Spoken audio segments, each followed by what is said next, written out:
कहानी शुरू होती है वेस्ट वर्जीनिया के दूर दराज के जंगलों से, जहाँ एक सुनसान सड़क के किनारे रिची और हेली नामी कपल को लोग क्लाइंबिंग करते हुए देखते हैं। अब जैसे ही रिची ऊपर पहुंचता है तो इसे अपने सामने गंदे पानी से भरी हुई एक नदी दिखाई देती है और अपनी जीत की खुशी मनाते हुए वो हेली को जल्दी से ऊपर आने का इशारा करता है।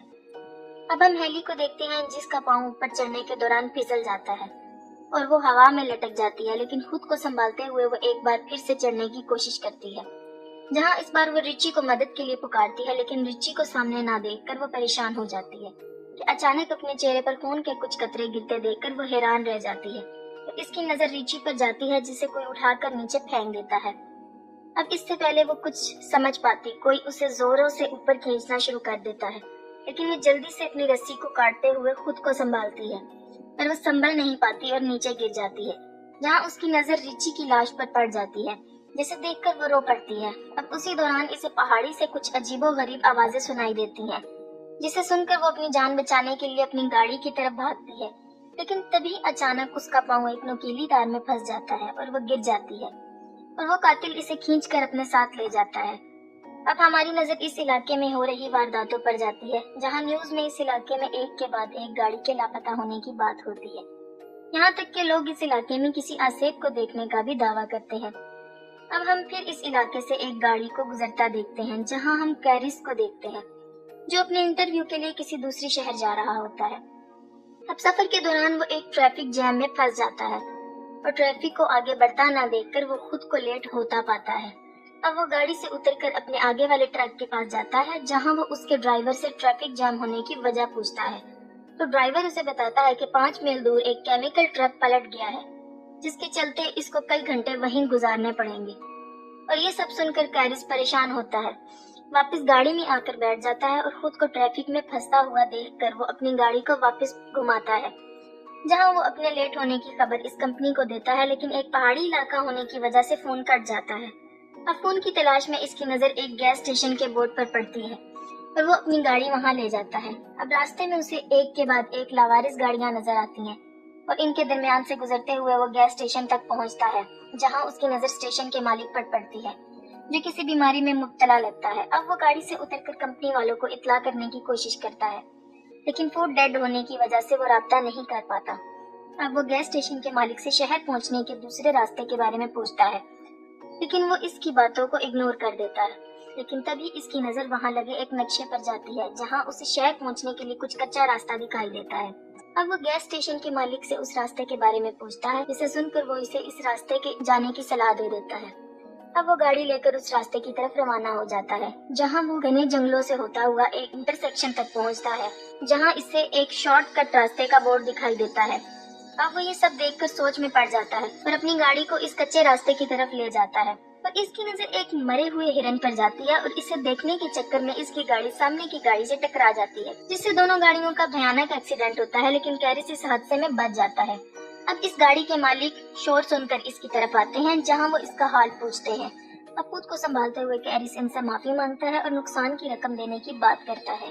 साथ ही वो इनसे बीच सड़क में गाड़ी खड़ी करने की वजह पूछता है, जहां फ्रांसीन उसे बताती है कि सड़क पर किसी ने कंटीली तार बिछा रखी थी, जिसकी वजह से इनकी गाड़ी का एक टायर फट गया है। अब इनकी एक सहेली पिछले गैस स्टेशन पर जाके कॉल करने का कहती है, लेकिन कैरिस इन्हें वहां जाने से मना करता है और सभी अकेले चलने का फैसला करते हैं। लेकिन इवान और फ्रांसीन गाड़ियों की देखभाल करने के लिए पीछे ही रुक जाते हैं। अब रास्ते के दौरान उनकी नजर सड़क पर मरे एक नेवले पर जाती है, जिसे देखने से लगता है कि किसी ने दरमियान से ही इसको फाड़ कर फेंक दिया हो। थोड़ी दूर जाकर इन्हें जंगलों में गाड़ियों के कुछ जलते हुए टायर दिखाई देते हैं, जिसे देखकर उसे खतरे का अंदेशा होता है, पर वो सबको आगे बढ़ते रहने का कहता है। वहीं फ्रांसीन और हम इवान को देखते हैं, जिन्हें पास की झाड़ियों से कुछ हलचल महसूस होती है और वो इस जगह को देखते जाता है और फ्रांसीन इसे वहां ना पाकर परेशान हो जाती है और इसे ढूंढने इसके पीछे जाती है। और जहाँ चलते चलते उसकी नजर इवान के एक जूते पर पड़ती है और वो जैसे ही वो इसके नजदीक पहुंचती है तो इवान कटा हुआ कान दिखाई देता है और वो इसे देखकर रोने लग जाती है कि तभी वो शख्स इस पर पीछे से हमला करते हुए इसे मौत की घाट उतार देता है। वहीं बाकी लोगों को हम रोड के आखिर में देखते हैं, लेकिन चारों मदद के लिए निकल पड़ते हैं। चलते चलते इनकी नजर एक घर पर जाती है। अब वो मदद मांगने के लिए घर की तरफ जाते हैं। कैरिस ढेर सारी गाड़ियों को देखकर परेशान हो जाता है और मदद मांगने के लिए घर का दरवाजा खटखटाता है, जल्द ही इनको पता चलता है कि इस घर में कोई नहीं है। अब वो सब कॉल करने के लिए घर के अंदर आते हैं, जहाँ इनकी नजर खाने के टेबल पर जाती है, जिसे देखकर लगता है कि बरसों से इस घर में सफाई नहीं हुई। और दूसरी तरफ चश्मे और गाड़ियों की चाबियां मिलती हैं।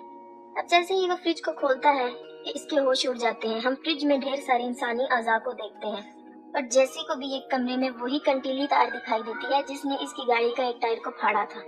अब ये सब देखकर चारों वहाँ से भागने लगते हैं कि तभी कैरिस की नजर खिड़की से बाहर जाती है, जहाँ इसे एक गाड़ी इनकी गाड़ियों के साथ वहाँ आते हुए दिखाई देती है। अब चारों घर के पिछले दरवाजे की तरफ भागते हैं, लेकिन दरवाजा बंद होने की वजह से चारों बहुत खौफजदा हो जाते हैं। वहीं दूसरी तरफ हम इस कातिल को अंदर आते देखते हैं। वो अंदर आकर फ्रांसिन की लाश को जमीन पर फेंकता है और हमारी नजर वहाँ कैरिस और जेसी पर जाती है, जो इसकी लाश को देखकर सकते में आ जाते हैं।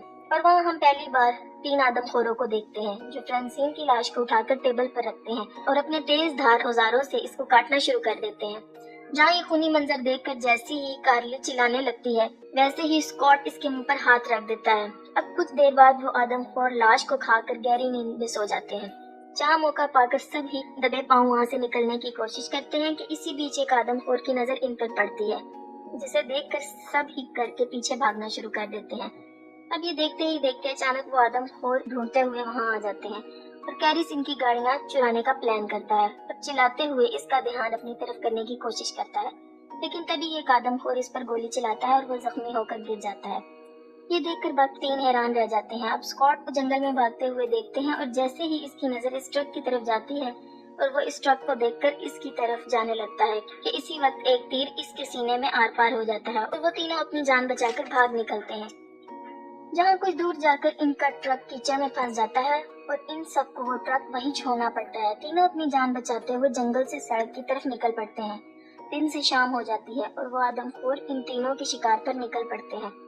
दूसरी तरफ वो तीनों थक कर एक जगह आराम करने के लिए रुकते हैं, जहाँ कार्ली इनको ऊपर देखने का इशारा करती है और जैसे ही वो पलट कर देखते हैं, इन्हें अपने सामने एक वॉच टावर दिखाई देता है, जिसे देखकर वो खुश होते हैं और हम इन तीनों को ऊपर चढ़ते हुए देखते हैं। और ऊपर किसी को ना पाकर वो उदास हो जाते हैं। जैसी को वहाँ एक फर्स्ट एड बॉक्स मिलता है, जिसकी मदद से वो कारिस की मदाम पट्टी करती है। दूसरी तरफ कार्ली को एक पुराना रेडियो मिलता है। कार्ली रेडियो ऑन करती है, मदद मांगती है, पर कोई आंसर नहीं आता। कैरिस को नीचे से कुछ आवाजें सुनाई देती हैं और वो देखता है तो इसकी नजर नीचे से गुजर रहे इन तीनों आदमखोरों पर पड़ती है और तीनों टावर पर चढ़ते हुए दिखाई देते हैं। और इनको ऊपर आता देखकर कैरिस वहाँ रखे हुए सामान को टावर के एंट्री गेट पर रखना शुरू कर देता है और कुछ देर बाद वो इनको वहाँ से जाते हुए आता है और कार्ली रेडियो पर अपनी लोकेशन बताती है और तभी वो आदमखोर रेडियो की वायर को तोड़ डालते हैं और टावर को आग लगा देते हैं। तब खुद को जलता देखकर कार्ली अपनी जान बचाने के लिए वहाँ रखे एक बक्से की मदद से टावर की खिड़की को तोड़ डालती है और कैरिस की नजर टावर के नीचे दरख्तों पर जाती है और तीनों अपनी जान बचाने के लिए दरख्तों पर कूदते नजर आते हैं, जिन्हें नीचे खड़े आदमखोर देख लेते हैं और तीनों को पकड़ने के लिए दरख्तों पर चढ़ना शुरू कर देते हैं। और इनको आता देखकर वो तीनों एक दरख्त से दूसरे दरख्त पर जाते दिखाई देते हैं, जहाँ एक दरख्त को पार करने के दौरान एक आदमखोर कार्ली के नजदीक पहुंच जाता है और मौका पाकर अपनी कुल्हाड़ी से इसके चेहरे पर वार करते हुए इसके 2 टुकड़े कर डालता है।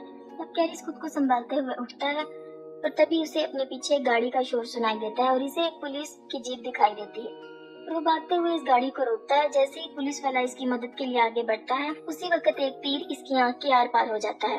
अब हम एक आदमखोर को देखते हैं जो कैरिस को मारने आता है और कैरिस अपनी जान बचाकर गाड़ी के नीचे छुप जाता है और अब आदमखोर इसे देखने के लिए नीचे झुकता है और गाड़ी के नीचे कुछ ना पाकर वो हैरान रह जाता है। और अब हम इस घर को देखते हैं जहाँ इन आदमखोरों ने जैसी को बांधा हुआ था और जैसे ही वो वन आई आदमखोर जैसी को मारने लगता है, इसे बाहर से आती गाड़ी का शोर सुनाई देता है, जिसे देखकर वन आई दरवाजे की तरफ बढ़ता है। कैरिस गाड़ी लेकर इस पर हमला करते हुए कुचल डालता है और गाड़ी से उतरते ही वो आखिरी बचे ईवान को एक नुकीली तीर से हमला करते हुए इसे भी मार डालता है। कैरिस जैसी को बचाते हुए इसे खोलने लग जाता है और इसी बीच एक आदमखोर इस पर फिर से हमला कर देता है। अब कैरिस को मरता देखकर जैसी पास रखे एक तीर की मदद से इसे मार डालती है।